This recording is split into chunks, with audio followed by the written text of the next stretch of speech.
जय हिंद दोस्तों। आज हम आपको लाए हैं केमिस्ट्री क्लास 10 का। एकदम शुरू से लेके चलेंगे आपको।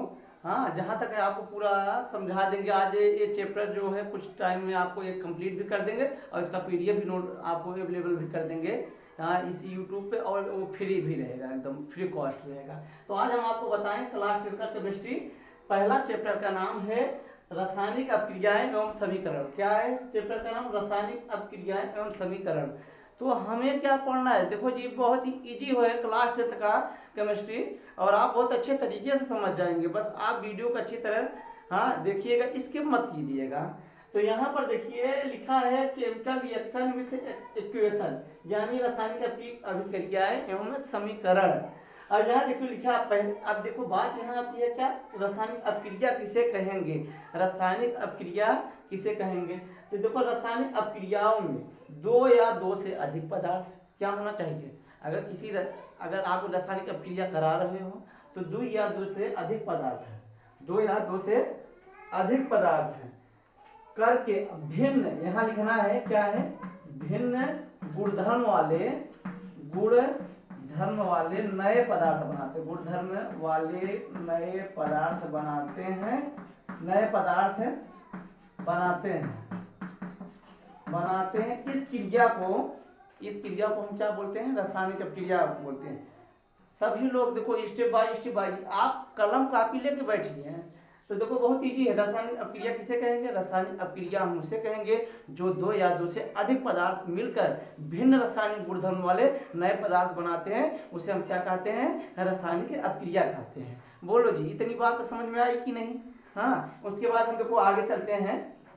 उसके बाद देखो एक एग्जाम्पल हम ले लेते हैं। एग्जाम्पल में हम क्या ले रहे हैं? देखो बहुत इजी एग्जाम्पल ले रहे हैं आपके लिए। ये ले रहे हैं क्या है? मैग्नीशियम, ठीक है, और ये ले रहे हैं ऑक्सीजन। अब एक चीज ध्यान रखिएगा, कभी भी जब भी ये रिएक्शन होता है, अब देखो एक क्या अणु है, अगर O होता तो क्या होता? परमाणु होता, लेकिन O2 है इसलिए क्या है? ये आपका अणु हो गया। अब देखो मैग्नीशियम है, ये ऑक्सीजन है। अब क्लियर कराओगे तो क्या? अब देखो बहुत इजी है, देखिए आप थोड़ा सा, हम इसके पहले आपको वीडियो बना चुके हैं। अब Mg का फार्मूला क्या होगा? अब यहाँ ध्यान रखिएगा, तो आप एक चीज ध्यान रखिएगा, ये मैग्नीशियम है ना, ये ऑक्सीजन। अब इनका देखो दो होता है, मैग्नीशियम का दो, यानी MgO बनेगा, ठीक है, मैग्नीशियम ऑक्साइड बनेगा। इतनी बात ध्यान रखिएगा। तो यहाँ आपका क्या बन गया? MgO बन गया। एक ये है रासायनिक अपक्रिया भी संतुलित नहीं है, इसलिए द्रव्यमान संरक्षण का नियम लागू होता है। द्रव्यमान संरक्षण का नियम ये होता है, न द्रव्यमान को उत्पन्न किया जा सकता है और न ही नष्ट किया जा सकता है, अर्थात एक दूसरे में क्या किया जा सकता है? परिवर्तन किया जा सकता है। तो यहाँ पर आप देखो समीकरण संतुलित नहीं है, ऑक्सीजन यहाँ दो है, इधर एक है, तो हमें क्या करना है? केमिकल इक्वेशन को संतुलित करना है।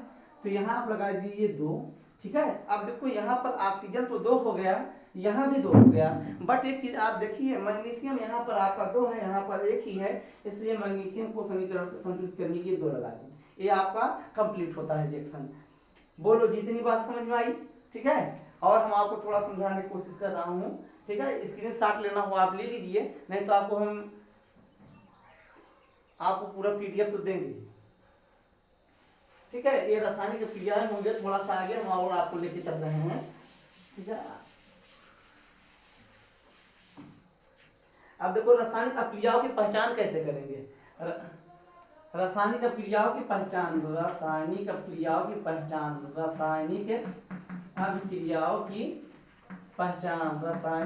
अभिक्रियाओं की पहचान। अब दूसरी हेडिंग है, देखो जी आप हमारे साथ मिलकर पढ़िएगा। देखो हम चाहे जिस अनुसार आप कमेंट करके बताइएगा, हम आपको जरूर हर चीजों को आपको ध्यान रखेंगे, आपको एकदम स्मार्ट बना देंगे, फिर क्लास 10 में आपको बोर्ड पेपर में दिक्कत नहीं होगी। रासायनिक अपक्रियाओं की पहचान, identification of chemical equation. English क्या होता है? Identification of chemical equation.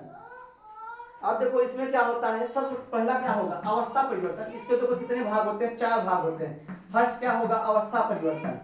क्या होगा जी? अवस्था में परिवर्तन, अवस्था में परिवर्तन।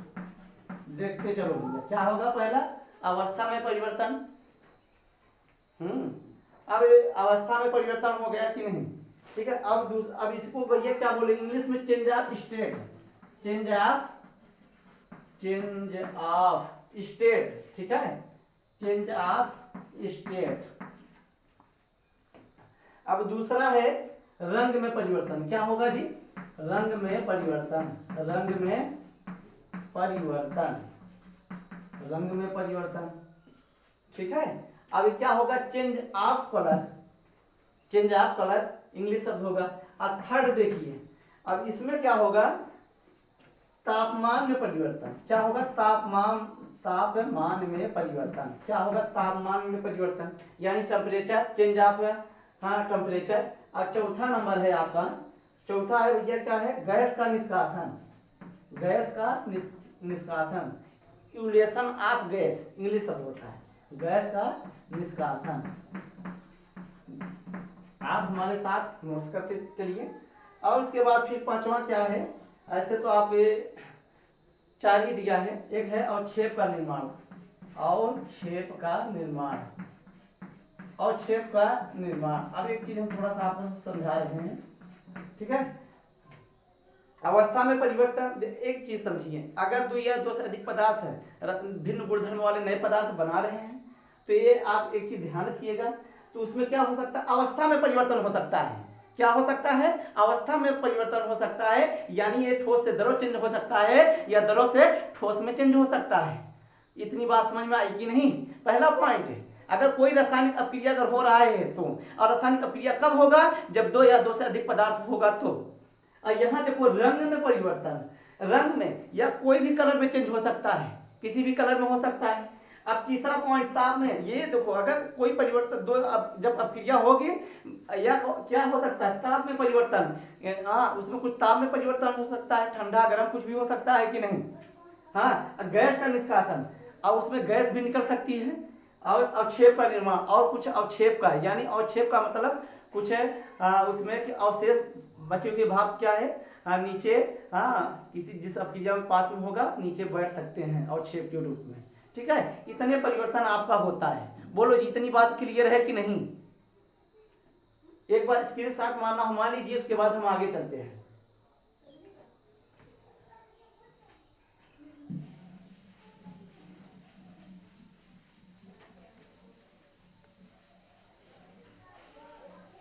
आ जाइए, हम और आपको आगे लेके चलते हैं। अब देखो रासायनिक समीकरण, केमिकल इक्वेशन। अब हम क्या सीखेंगे, केमिकल इक्वेशन सीखेंगे, केमिकल इक्वेशन, केमिकल इक्वेशन, रासायनिक समीकरण। अभी हम आपको जितने भी क्वेश्चन है हम आपको पूरा बताएंगे, आप टेंशन मत लीजिएगा। रासायनिक समीकरण, केमिकल इक्वेशन, ठीक है, क्या केमिकल इक्वेशन। अब जैसे वही चीज है, केमिकल इक्वेशन, जैसे मैग्नीशियम प्लस ऑक्सीजन, ये बार बार कई बार रिपीट हो रहा है, वहां भी हम आपको समझाए थे। अब मैग्नीशियम प्लस ऑक्सीजन, ठीक है, ऑक्सीजन। अब देखो ये अपक्रिया करके क्या बनाएगा, अब देखो रसायन केमिकल इक्वेशन की बहुत एकदम सरल है। आप देखो ये क्या है, ये आपका पूरा आपका लिख दिए हैं, मैग्नीशियम है, और इसको प्लस, जब 2 अपक्रिया को जोड़ा जाता है प्लस से चिन्ह लगाया जाता है, उसके बाद नए प्रोडक्ट जहां होगा वो आपको तीर से दर्शाना होता है। बिल्कुल इजी है, जब 2 या 2 से अगर कर रहे हो उसके बीच में क्या है, प्लस का चिन्ह लगेगा, और उसके बाद नए जहां पर आपका नया प्रोडक्ट उत्पन्न होगा उसको तीर द्वारा दर्शाया जाएगा, ठीक है ना। और ये क्या बनेगा, मैग्नीशियम ऑक्साइड, ठीक है, क्या बनाया है,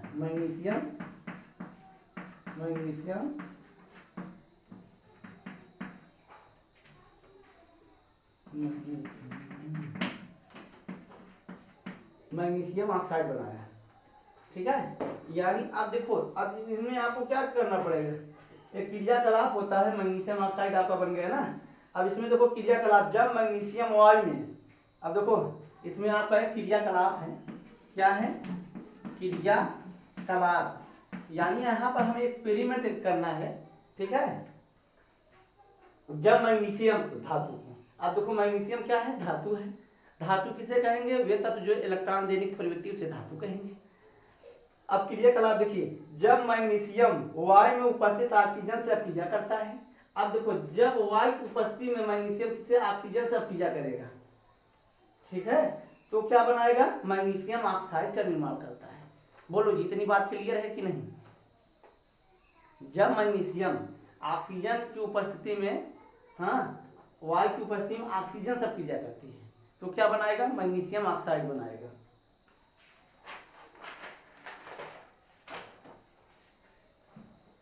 अब देखो, इतनी बात क्लियर हो गई, ठीक है। अब हमें क्या बनाना है? पहले एक चीज जानना, अभिकारक क्या होता है, क्या पहचानना है? अभिकारक। अभिकारक क्या होगा, ठीक है। अब हमें जानना है अभिकारक किसे कहेंगे? अभिकारक। अभिकारक इंग्लिश में बोले तो रिएक्टेंट, REACTANT, रिएक्टेंट। क्या बोलेंगे? हाँ, रिएक्टेंट। रिएक्टेंट। अब देखो, अब क्रिया में भाग लेने, अब बात आती है अभिकारक किसे कहेंगे? अभिकारक किसे कहेंगे? अभिकारक किसे कहेंगे? अब देखो, अभिक्रिया में कोई अभिक्रिया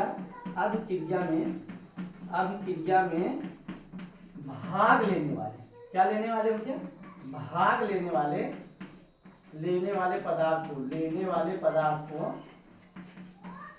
पदार्थ को क्या बोलेंगे? देखो जी, अब कोई जब अपक्रिया हो रही ना, उसमें जो भाग लेने वाला पदार्थ होगा उसे हम क्या बोलेंगे? रिएक्टेंट। रिएक्टेंट इंग्लिश होता है, और क्या होता है? अभिकारक होगा, ठीक है। तो ये बात समझ में आई। अब बात आती है प्रोडक्ट किसे कहेंगे? प्रोडक्ट यहाँ तक आ रहे हैं। प्रोडक्ट किसे कहेंगे? अब ये आप देखो, हम इसे इरेज करेंगे, ठीक है। ये आपको रिएक्टेंट हो गया। अब यहाँ हम लिख देते हैं, ये आपका रिएक्टेंट था, अभिकारक था। यहाँ आपका क्या था? अभिकारक। अब यहाँ पर हम क्या बता रहे हैं? प्रोडक्ट। प्रोडक्ट मतलब उत्पाद। प्रोडक्ट का मीन्स क्या होता है? उत्पाद। उत्पाद किसे कहेंगे? अब क्रिया के फलस्वरूप, अब क्रिया के फलस्वरूप नए पदार्थ जो बनाएगा, अब क्रिया जैसे हुई तो उसके फलस्वरूप जो नए पदार्थ बनाता है उसी को हम क्या बोला जाता है? प्रोडक्ट बोला जाता है, या उत्पाद बोला जाता है। जब आप सोचिए, जब दो से अधिक पदार्थ है, आप क्रिया करा दीजिए, जो तीर के सामने वाला आइटम बनेगा उसी को बोला जाता है, ठीक है। तो हाँ, आप लिख दीजिए अब क्रिया में, अब क्रिया के फलस्वरूप, यहाँ हम लिख दे रहे हैं अब क्रिया के फलस्वरूप। अब क्रिया के फलस्वरूप मतलब अब क्रिया जब बन जाएगी, फल स्वरूप नए पदार्थ का क्या होता है? नए पदार्थ का निर्माण होता है। नए पदार्थ का निर्माण होता है। नए पदार्थ का निर्माण होता है, उसे हम क्या बोलेंगे? उत्पाद, प्रोडक्ट बोलेंगे। बोलो जी, इतनी बात समझ में आई कि नहीं? कहो तो हम आपको फिर से रिवीजन करा देंगे, लेकिन आप एक चीज समझिएगा, आप ठान लीजिएगा, तो हमें क्या है? पढ़ना है तो पढ़ना है। ये गारंटी है कि आपको कुछ समय के बाद आपको क्लास 10 में कोई दिक्कत नहीं होगी केमिस्ट्री में। अब यहाँ पर अब वही चीज है। अब लास्ट में क्या बना था आपका? क्रिया के फलस्वरूप क्या बना था? मैग्नीशियम ऑक्साइड बना था कि नहीं? MgO बना था। इसी को बोल रहे थे, इसी को क्या बोल रहे थे? Magnesium oxide. यही आपका प्रोडक्ट बन रहा था, ठीक है। क्या बन रहा था? प्रोडक्ट। क्रिया में जो भाग लेने वाले पदार्थ से कौन कौन भाग ले रहा था? अब मैग्नीशियम ले रहा था, Mg ले रहा था, और कौन ले रहा था? ऑक्सीजन ले रहा था। बोलो, यही ना? अब कारक ये हुआ, अब प्रोडक्ट कौन सा है? ये हुआ कि नहीं? मैग्नीशियम ऑक्साइड जो बना, देखो यही तो बना था, ये तो भाग दोनों ले रहे थे, ये आइटम आपका बना है। बोलो बोलो सब लोग, इतनी बात क्लियर है? तो आओ हम आपको अब चलते हैं, द्रव्यमान संरक्षण का नियम हमें थोड़ा सा बताना पड़ेगा, क्योंकि यहाँ पर द्रव्यमान संरक्षण का यूज होगा। किसका यूज होगा? द्रव्यमान संरक्षण का नियम का, ठीक है। एक बार स्क्रीनशॉट लीजिए, उसके बाद हम आपको आगे बताते हैं।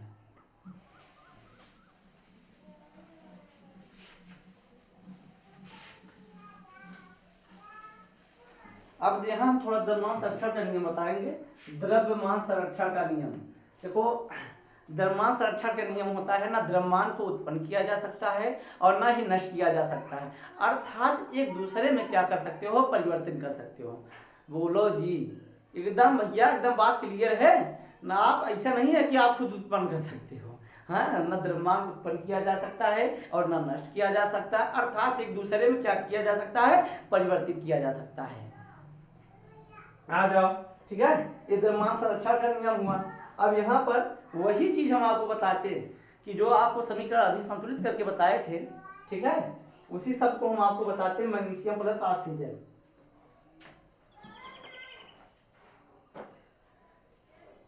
अब यहाँ हम आपको बताएंगे रासायनिक समीकरण लिखने की विधि। रासायनिक समीकरण लिखने की विधि, रासायनिक समीकरण को हम कैसे लिखेंगे, कभी कभी बोर्ड पेपर में ऐसे भी पूछ लेता है, रासायनिक समीकरण लिखने की विधि बताइए तथा उसकी सीमाएं बताइए। ठीक है, तो क्वेश्चन कहीं से भी बन सकता है, लेकिन पहले हमें तो तैयार होना चाहिए। तो right the chemical equation, method of right the chemical equation, रासायनिक समीकरण लिखने की विधि। रासायनिक समीकरण लिखने की विधि क्या है भैया, रासायनिक समीकरण लिखने की विधि, हाँ, right the method of chemical equation, लिखने की विधि।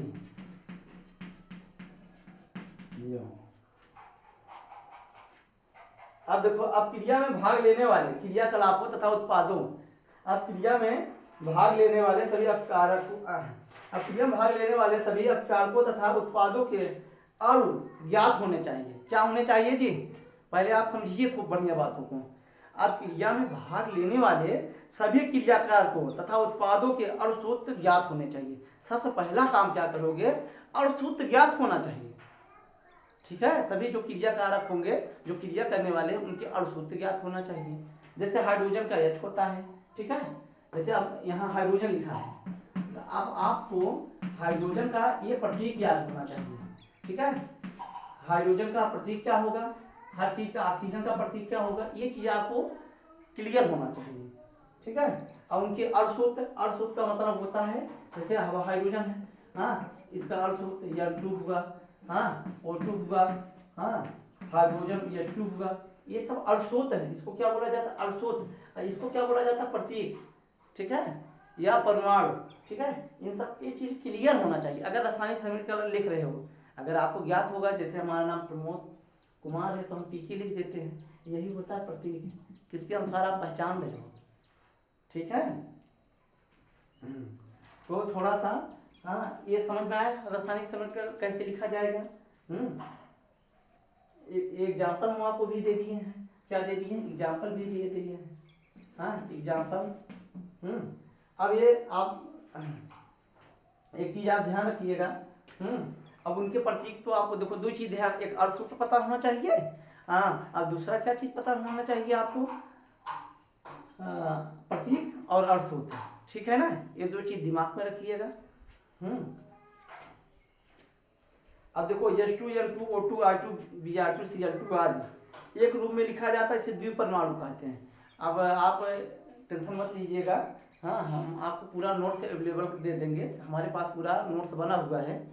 ठीक है, सिर्फ हमें अपलोड करना होगा, जिस दिन ये चैप्टर समाप्त होगा इस पार्ट का पूरा हम आपको, हाँ, प्रोवाइड कर देंगे, आपको कोई टेंशन लेने की बात नहीं है, बस यहाँ समझते चलिएगा। अब देखो, एक होता है मूल समीकरण या ढांचा समीकरण, मूल समीकरण या ढांचा समीकरण होता है। अब ये बात होती है कि यार मूल समीकरण या ढांचा समीकरण, मतलब ढांचा ओचा का है, ढांचा का मतलब जैसे अपनी शरीर है, अब ये शरीर में मांस ना होता, सिर्फ हड्डी उड्डी होती, तो उसे ही बोला जैसे ढांचा, एक आकार दिया गया है। ठीक है, जैसे हाँ, बिल्डिंग उल्डिंग पूरा सरिया लगा दिया गया है, अभी कुछ उसमें नहीं मटेरियल डाला गया है, ऐसे चीजें।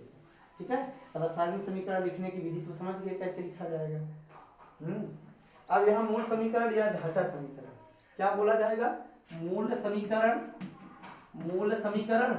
या ढांचा समीकरण, मूल समीकरण या फिर क्या बोला जाएगा, ढांचा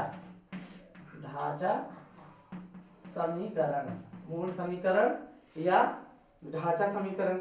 अब देखो, right the selection chemical equation, right the method chemical equation. अब यहाँ देखो, किसी रासायनिक समीकरण में क्रियाकारकों को उत्पादों में परिवर्तन, इनके मध्य तीर का चिन्ह लगाते हैं। अब इनमें क्या करना चाहिए, अगर किसी क्रिया कारकों में, ठीक है, जो आपको रिएक्शन के बाद जो क्रिया कारक, जैसे दो क्रिया कारक आपस में यानी अब कारक जो भाग ले रहे हैं उसको हमें किससे प्रदर्शित करना होगा, तीर के द्वारा प्रदर्शित करना होगा। किसके द्वारा प्रदर्शित करना होता है, इनके मध्य एक इसके तीर के द्वारा प्रदर्शित किया जाता है, ठीक है। जैसे दो क्रिया कारक हैं, ठीक है, M2 है प्लस H2 है। अब देखो इनके बीच में प्लस का चिन्ह लगा है और इनके मध्य क्या होगा, अब ये तीर का यानी अधिकारक तथा प्रोडक्ट के मध्य क्या किसका चिन्ह लगेगा, तीर का लगाना चाहिए। तो आपका क्या बना, NH3 बनेगा, ठीक है। अब यहाँ 2NH3 होगा। हाँ, यहाँ 6 हाइड्रोजन हो गया। यहाँ देखो समीकरण संतुलित, ये होता द्रव्यमान संरक्षण करने। चलो तीर का लगा दिए। अब एक चीज ध्यान रखिएगा, तीर के चिन्ह के बाईं और लेफ्ट हैंड साइड क्रिया कारकों तथा दाईं और राइट हैंड साइड को लिखा जाता है, ठीक है। अब देखो इसमें LHS और RHS, ठीक है। अब क्या लिखा है, हाँ, इनके मध्य तीर का चिन्ह लगाते हैं। अब देखो यहां पर आपका तीर के चिन्ह के बाईं ओर, तीर के चिन्ह के बाईं ओर, कहां भैया, तीर के चिन्ह के बाईं ओर, ठीक है। तीर के चिन्ह के बाईं ओर लेफ्ट हैंड साइड, जिसे बोला तीर के बाईं मतलब लेफ्ट हैंड साइड, ठीक है, बाईं साइड, हाँ लेफ्ट हैंड साइड होगा और दाईं तरफ क्या होगा, राइट हैंड साइड। बस इतना ही ध्यान रखना है, ठीक है। हाँ, उसके बाद आपका ये भैया आपका ये तैयार हो जाएगा मूल समीकरण या ढांचा समीकरण। अब हम आपको जो रिएक्शन ये बताएंगे आपको क्लियर हो जाएगा, रासायनिक इसे कहेंगे, हर चीज आपको पूरा क्लियर हो जाएगा, ठीक है। अब जैसे हम एक एग्जांपल ले ले रहे हैं, देखो जी अगर आप प्रैक्टिस करिए ना तो आप अपने आप ये सब अपने आप तैयार हो जाएगा, ठीक है। तो एक आपको दिखाते हैं, उसके बाद फिर आज के सेशन के लिए यही आपको हम इन करेंगे। अब यहाँ देखिए, आप तो ऐसे ही दे सकते थे लेकिन हम आपको थोड़ा और एक दूसरा एग्जांपल दिखा रहे हैं। जैसे आपका जिंक हुआ ना, आप देखो HCl, ये तीर बना दिए, ठीक है। अब देखो ये जिंक, ये धातु है, ये धातु से क्रिया करेगा, क्या बनेगा, जिंक क्लोराइड, क्योंकि जिंक की संयुक्ता 2 होती है, हाँ क्लोरीन का 1, इसलिए जिंक Cl2 बनाया, ठीक है। ये फार्मूला, ऐसे फार्मूला मेकिंग आपको हम बताए हैं, ठीक है। ये क्या धातु है, ये धातु इस वाले से क्रिया करेगा। अब बेचारा देखो, ये बेचारा अकेला बचा कि नहीं, ठीक है। अब देखो ये समझो पति पत्नी है, इनका शादी कराए थे, एक साथ है, लेकिन ससुरा ये देखा जिंक क्लोराइड देखा इसको और इनसे हो गया प्यार, एक बना लिया जिंक क्लोराइड। बोलो जी बात क्लियर है कि नहीं, हाँ क्यों भैया, क्योंकि बहुत ही आकर्षक है, तो दोनों बहुत एकदम देखो फटास बना। अब बेचारा जब जिसकी कोई हाँ कोई पत्नी उतनी उठा लिया तो उसको दुख नहीं होगा, तो ऐसे उसको हाँ बहुत ही दुख होगा। हाँ ये तो कहा जहर खा लेगा, है तो कहाँ जाएगा, ऊपर जाएगा कि नहीं। तो देखो ये यहाँ पर हाँ पूरा समीकरण कंप्लीट है। एक ही देखिए क्लोरीन यहाँ 2 है, 2 है, यहाँ 1 है, तो ये इस समीकरण संतुलित है। अब हाइड्रोजन 2 हो गया, हाइड्रोजन पहले से 2, समीकरण संतुलित है, ठीक है ना। ये देखो ढांचा समीकरण, हाँ ये पूरा आपका केमिकल हम इक्वेशन को कंप्लीट कर दिए हैं, ठीक है। अगर इसको अगर लिखना होगा आप यहाँ लिख सकते हो, जिंक है, क्या है, जिंक है, ये प्लस क्या हाइड्रोक्लोरिक एसिड है, कौन सा एसिड है, हाइड्रोक्लोरिक एसिड, हाइड्रोक्लोरिक अम्ल है या एसिड, बात इसलिए। अभी क्या बनाया, जिंक क्लोराइड, क्या बनाया है, जिंक क्लोराइड प्लस हाइड्रोजन मुक्त कर दिया है, हाइड्रोजन मुक्त, ठीक है। तो दोस्तों आज का वीडियो हमारा कैसे लगा, हाँ अगर अच्छा लगा तो लाइक एवं सब्सक्राइब करिए, ठीक है, और हमारी वीडियो जितना हो सके उतना शेयर करिए। जय हिंद दोस्तों।